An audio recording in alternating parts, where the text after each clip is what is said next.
Welcome to my YouTube channel golden media. Subscribe ಮಾಡಿ, bell icon ಒತ್ತಿ.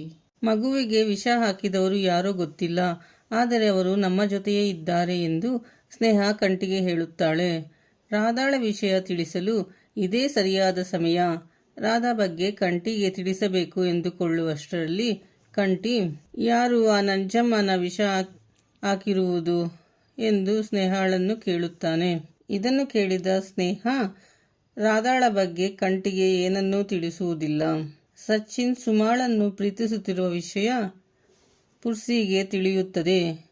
ಪುರ್ಸಿ ಈ ವಿಷಯವನ್ನು ಸುಮಾಗೆ ತಿಳಿಸು ಎಂದು ಸಚಿನ್ನನ್ನು ಬಲವಂತ ಮಾಡುತ್ತಾನೆ. ನಂತರ ಪುರ್ಸಿ ಪುಟ್ಟಕ್ಕನ ಮನೆಗೆ ಹೋಗಿ ಸುಮಾಳನ್ನು ಕರೆದುಕೊಂಡು ಸಚಿನ್ನನ್ನು ಭೇಟಿಯಾಗಿಸಲು ಹೊರಡುತ್ತಾನೆ. ಸಿಂಗಾರಮ್ಮ ಬಂಗಾರಮ್ಮನನ್ನು ಮುಗಿಸಿ ಬಿಡಬೇಕು ಎಂದು ಮಗನಿಗೆ ಹೇಳುತ್ತಾಳೆ.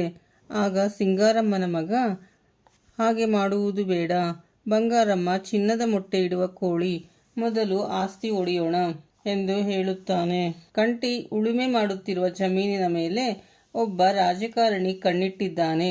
ಅವನ ಹತ್ತಿರ ಮಾತನಾಡು, ನಾನು ಈಗಾಗಲೇ ಅವರ ಹತ್ತಿರ ಮಾತನಾಡಿದ್ದೇನೆ ಎಂದು ಕರೆ ಮಾಡಿ ಸಿಂಗಾರಮ್ಮನಿಗೆ ಕೊಡುತ್ತಾನೆ. ಆಗ ಸಿಂಗಾರಮ್ಮ ಆ ರಾಜಕಾರಣಿ ಹತ್ತಿರ ಮಾತನಾಡಿ ಜಮೀನು ಕೊಡಿಸುತ್ತೇನೆ, ಎಷ್ಟು ದುಡ್ಡು ಕೊಡುತ್ತೀಯಾ ಎನ್ನುತ್ತಾರೆ.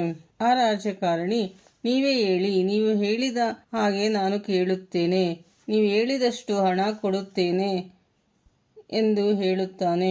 ಆಗ ಸಿಂಗಾರಮ್ಮ, ಸರಿ, ನಾನು ನಿನಗೆ ಪುನಃ ಕರೆ ಮಾಡುತ್ತೇನೆ ಎಂದು ಹೇಳಿ ಜಮೀನನ್ನು ನೋಡಿ ಎಷ್ಟು ದುಡ್ಡು ಕೊಡಬೇಕು ಎಂದು ನಿರ್ಧರಿಸಬಹುದು ಎಂದುಕೊಂಡು ಸಿಂಗಾರಮ್ಮ ಮಗನನ್ನು ಕರೆದುಕೊಂಡು ಜಮೀನನ್ನು ನೋಡಲು ಹೋಗುತ್ತಾರೆ.